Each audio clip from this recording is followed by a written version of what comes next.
Olá, neste vídeo nós vamos trabalhar um pouquinho as principais classificações que a doutrina se utiliza para classificar as constituições, partindo de alguns critérios, né, como em razão do seu conteúdo, em razão da sua extensão, razão das possibilidades de sua modificação, dentre outros. Então vamos lá, vamos começar classificando as constituições em razão do seu conteúdo. Em razão do seu conteúdo, né, verificamos que as constituições elas podem ser classificadas como constituições materiais ou formais. Então, a Constituição material é aquela Constituição, né, parte de um pressuposto, parte de uma premissa política, né, em que se contém apenas aquelas normas de conteúdo de Constituição. Quais seriam? Aqueles conteúdos de estrutura do Estado, organização dos poderes, direitos fundamentais, o sistema de governo, aquelas normas de estrutura de qualquer Estado. Ao passo que as constituições classificadas como constituições formais são aquelas que elegem um critério da forma, né? Ou seja, aquela que a norma será constitucional pelo simples fato de estar inserida no texto da Constituição, tá? Então, o que se leva em conta para se aferir se uma norma é ou não constitucional é o veículo que ela foi introduzida. Se uma norma, a despeito de não ser uma norma de estrutura, uma norma de direitos fundamentais, por exemplo, ela integrar o texto da Constituição, ela por si só já será uma norma constitucional.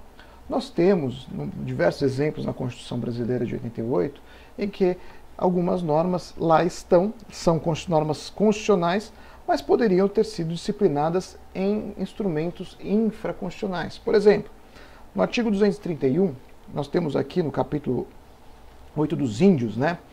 Ele diz o seguinte: são reconhecidos aos índios sua organização social, costumes, línguas, crenças e tradições e os direitos originários sobre as terras que tradicionalmente ocupam, competindo à União, demarcá-las, proteger e fazer respeitar todos os seus bens. Então, é uma norma importante, mas não trata de uma norma de estrutura do Estado própria de Constituição. Mas é uma norma constitucional, em razão do critério adotado pelo Constituinte de 88, esse critério formal. Nós temos também um exemplo clássico, né, no artigo 242, parágrafo 2º da Constituição, que ele estabelece que o Colégio Pedro II, localizado na cidade do Rio de Janeiro, será mantido na órbita federal. Ou seja, uma norma que não diz respeito a nenhum tipo de estrutura, de organização de poder, não é uma norma materialmente constitucional. Se foi classificada, né, foi introduzida na Constituição, portanto, como foi introduzida, está na Constituição, no texto codificado da Constituição, trata-se de uma norma constitucional. Portanto, para ser modificada, é indispensável que a sua alteração se dê por emenda constitucional. A doutrina ainda subdivide a Constituição formal em Constituição formal nuclear e Constituição formal complementar. A Constituição formal nuclear ela é composta do próprio texto codificado da Constituição, ao passo que a Constituição formal complementar é aquela formada por documentos que, por determinação do próprio texto codificado, tenham força de norma constitucional. É o que, por exemplo, nós temos no artigo 5º, parágrafo 3º da Constituição Federal, o qual estabelece que abre aspas, os tratados e convenções internacionais sobre direitos humanos que forem aprovados em cada casa do Congresso Nacional e em 2 turnos por 3/5 dos votos dos respectivos membros serão equivalentes às emendas constitucionais. Portanto, os tratados que forem aprovados obedecendo o mesmo rito legislativo, o mesmo processo legislativo das emendas constitucionais, terão status de norma constitucional, né? a despeito de estarem fora do texto codificado da Constituição Federal. Um exemplo de normas constitucionais que estão fora desse texto codificado da Constituição são os direitos, né, que foram estabelecidos na Convenção Internacional sobre Direitos das Pessoas com Deficiência e seu protocolo facultativo, assinados em Nova York, lá em 30 de março de 2007. Essa convenção internacional, ela foi ratificada, né, ela passou a ter eficácia aqui no Brasil com a publicação do Decreto 6.949 de 2009. Então, essa norma, muito embora não esteja no texto da Constituição, representam normas constitucionais, tá? Porque foram, no momento, no seu processo de ratificação, foram aprovadas da mesma forma como as emendas constitucionais, ou seja, com esse rito mais solene, né, com uma votação mais qualificada de 3/5, 2 turnos. Portanto, para concluir essa primeira parte, nessa primeira classificação, podemos afirmar que a Constituição brasileira é uma Constituição. Bom, passando para o segundo critério, no que se refere à extensão da Constituição, a doutrina classifica as Constituições como sintética, breve ou curta, e de um outro lado, as Constituições podem ser analíticas, longas ou prolixas. Tá? A Constituição sintética, breve ou curta é aquela que se limita, né, essencialmente a normas gerais, né, aquelas normas tipicamente constitucionais, né, deixando questões pormenorizadas para o legislador infraconstitucional. Um exemplo clássico de Constituição curta, né, sintética, é a Constituição dos Estados Unidos, que ela outorga maiores poderes ao legislador infraconstitucional. De outro lado, a Constituição analítica, né, longa ou prolixa, é aquela que, além dessas normas gerais, nem dessas normas estruturais do Estado, ela apresenta o desenvolvimento minucioso, né, das matérias que ela tratou, assume um papel que poderia muito bem ser delegado ao legislador ordinário. A nossa Constituição brasileira, com certeza, é uma Constituição analítica, prolixa, longa, né, porque ela tece a muitas minúcias, né, muitos detalhes que poderiam, com toda certeza, serem relegados ao legislador infraconstitucional. Veja só um exemplo, no artigo 208, parágrafo 3º da Constituição, o Constituinte, ele disciplinou até questões de sala de aula. Veja só, compete ao poder público recensear os educandos no ensino fundamental, fazer-lhes a chamada e zelar junto aos pais ou responsáveis pela frequência à escola. Ou seja, o Constituinte, ele disciplinou até a questão da chamada, vejam só. Então, quanto à extensão, a Constituição brasileira é uma Constituição analítica, longa ou prolixa. Vamos seguir. Uma terceira classificação, quanto à forma. Né? Quanto à forma, as Constituições elas podem ser escritas ou não escritas. Né? Constituição escrita, né? Nós temos aí as normas constitucionais reunidas num texto codificado, um único texto. Né? São as denominadas Constituições codificadas. Alguns autores até subdividem a Constituição escrita como a Constituição orgânica, como nós acabamos de ver, orgânica, né, que compreende esse texto codificado, e a Constituição inorgânica, que corresponderia aos modelos constitucionais, como o brasileiro, por exemplo, né, que admitem outros documentos fora do texto codificado, mas com o mesmo valor de norma constitucional. Presta atenção, esse fenômeno é denominado pela doutrina, é enfatizado pela doutrina contemporânea, é denominado de bloco de constitucionalidade. Tá?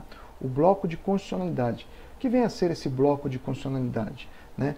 É aquele conjunto de normas, né, que tem status de norma fundamental, podendo estar no texto codificado ou fora dele. né? Anteriormente nós já falamos, né? Nós já até lemos aí o parágrafo 3º do artigo 5º da Constituição, né? Que reconhece esse fenômeno aqui no Brasil. E não só, na Constituição francesa também, ela faz referência, por exemplo, ao preâmbulo da Constituição de 46, ou seja, o preâmbulo da Constituição de 46 perfaz uma norma constitucional, né? Além do preâmbulo da Constituição de 1946, a Constituição francesa de 1958 ainda reconhece como uma norma constitucional a Declaração de 1789. Veja só o preâmbulo dessa Constituição de 1958. Abre aspas. O povo francês proclama solenemente o seu compromisso com os direitos humanos e os princípios da soberania nacional, conforme definido pela Declaração de 1789, confirmada e completada pelo preâmbulo da Constituição de 1946, bem como com os direitos e deveres definidos na Carta Ambiental de 2004.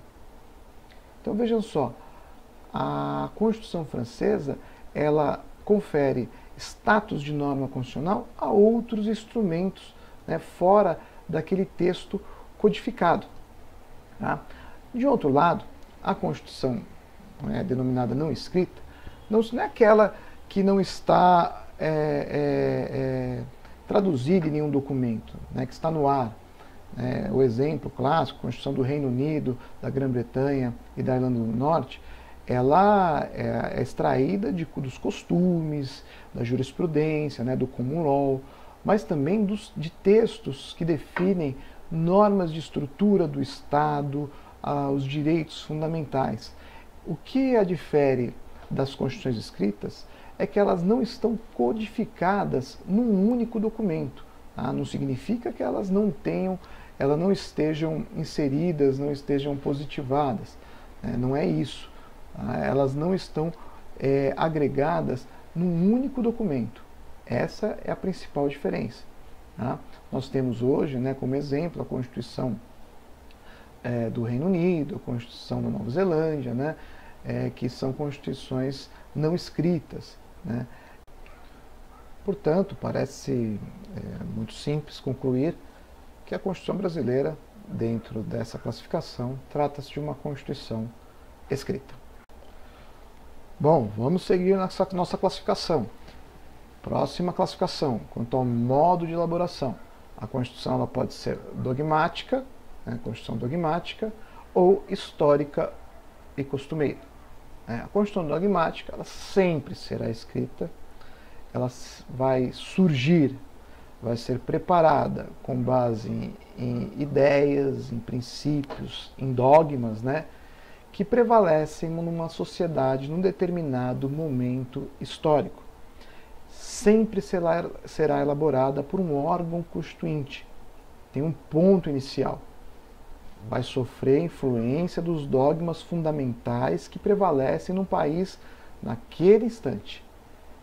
Então ela tem um ponto de partida e vai ser influenciada por diversos princípios que estão inseridos numa determinada sociedade no momento, né, da sua elaboração.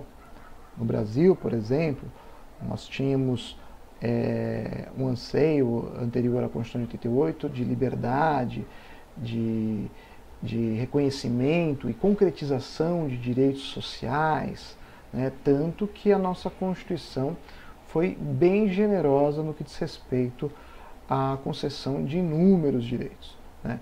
Já a Constituição histórica ou costumeira, ela é sempre não escrita, porque ela é formada por uma lenta e gradual formação histórica, porque não há uma formação de uma Assembleia Nacional Constituinte, né? Ela vai surgindo aos poucos, através de reconhecimento de direitos fundamentais, o Estado vai se amoldando, vai se estruturando ao longo do tempo. Então, essas constituições, denominadas constituições históricas.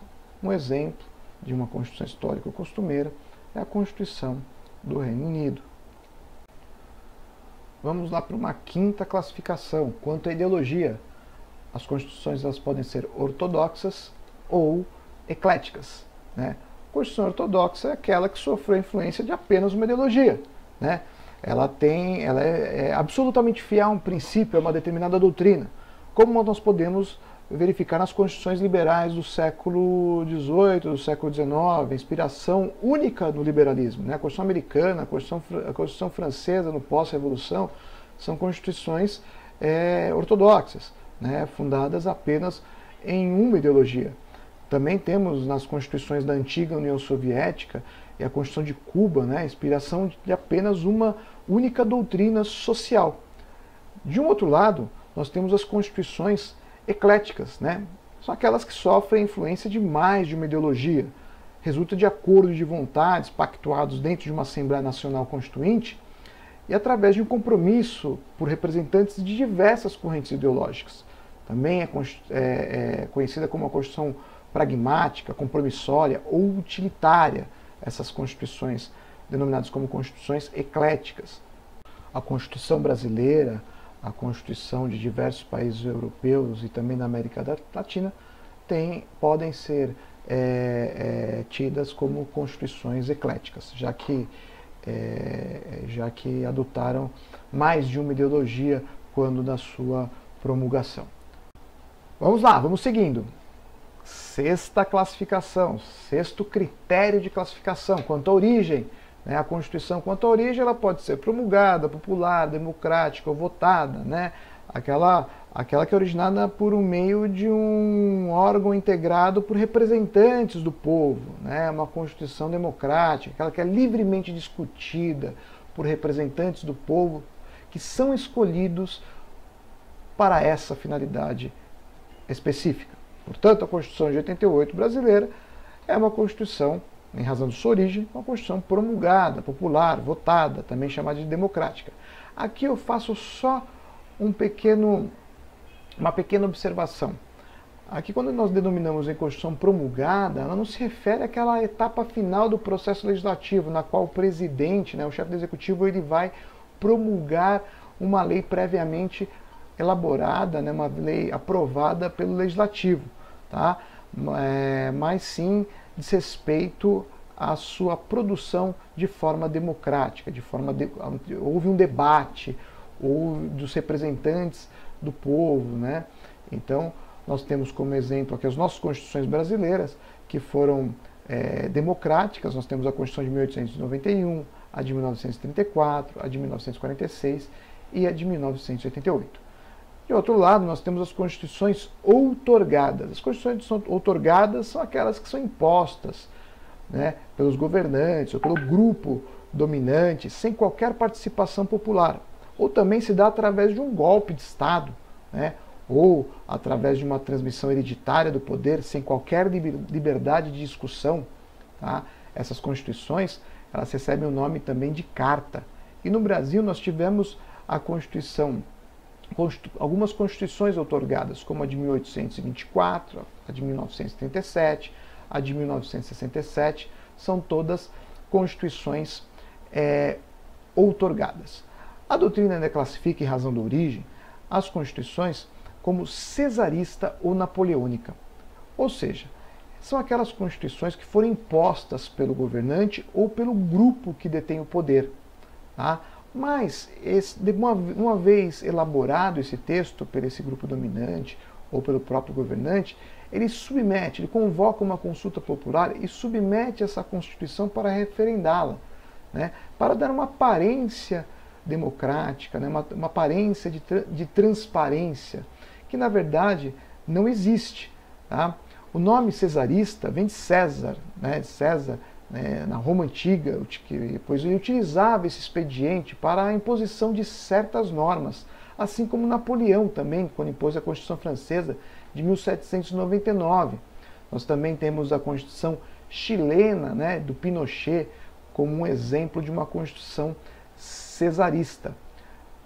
Ok? Bom, agora passamos para um sétimo critério, quanto à estabilidade, alterabilidade, a mutabilidade ou consistência. Essa classificação ela vai analisar o mecanismo de reforma do texto, né? Então, primeiramente, nós temos uma possibilidade, né? Uma Constituição que seria imutável, né? Mas aquela que não admite nenhuma reforma, não há que se falar em qualquer emenda. Aqui eu faço, antes de entrar falarmos sobre as constituições classificadas como super rígidas ou rígidas, eu faço um parênteses, né? Parte da doutrina classifica a Constituição super rígida como aquela que possui um processo complexo, um processo solene, diferente, né, de um processo para modificação da legislação ordinária. Só que além desse processo solene para modificar a Constituição, essa Constituição ainda ela contém cláusulas pétreas. Tá?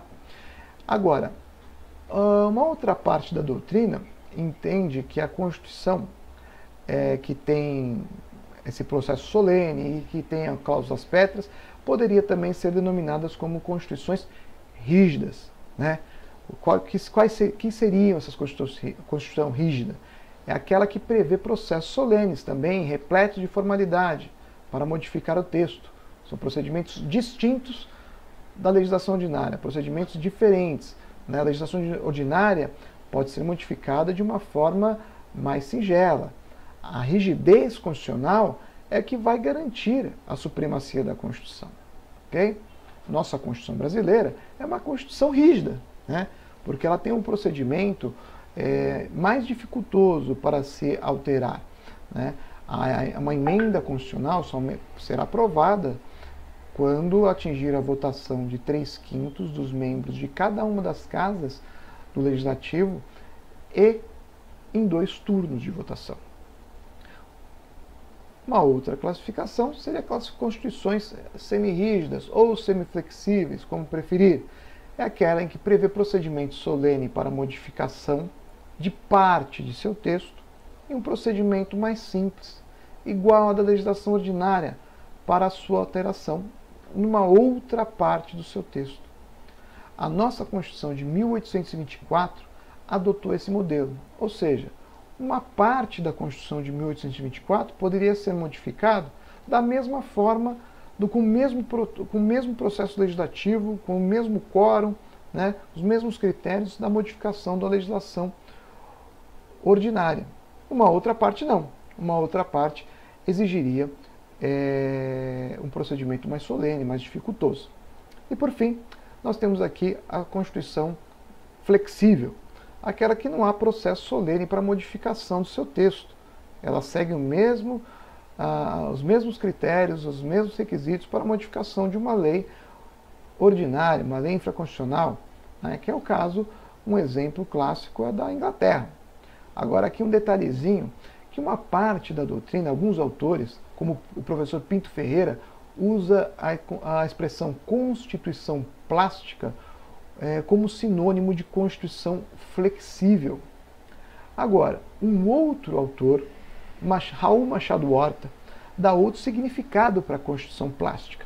Né? Constituição plástica como sendo aquela que tem conceitos muito abertos, indeterminados, que dá uma maior margem e liberdade para o legislador definir os conceitos indeterminados da Constituição.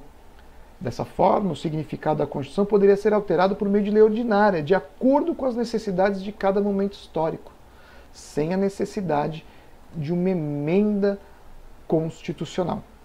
Ok?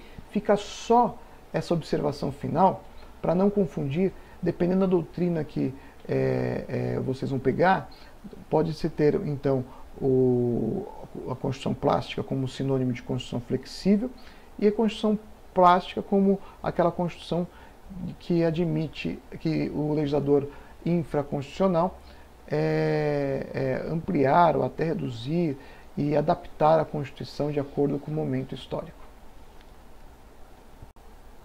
Uma última classificação, um último critério de classificação diz respeito à relação entre a efetividade constitucional e o poder político. Então, esse último critério, nós vamos trabalhar, vamos analisar as constituições quanto à relação entre a efetividade constitucional e o poder político. Dentro desse critério, as constituições podem ser denominadas como constituições normativas, ou seja, aquelas que têm a sua efetividade plenamente assegurada, porque houve um ajuste perfeito, né, entre o que a Constituição determina e a prática do poder político. É a Constituição que ela é cumprida pelo poder político. Dentro desse critério, nós temos ainda a Constituição nominal, que é aquela que pretende limitar o poder do Estado, mas acaba por não fazê-lo, pois é descumprida, né? E, por fim, a Constituição semântica, ou de fachada, né? Que é aquela que, ao invés de limitar o poder do Estado, propicia aos detentores do poder a dominação da sociedade. Ou seja, aquela que prevê instrumentos que visem a garantir a perpetuação do governante no poder.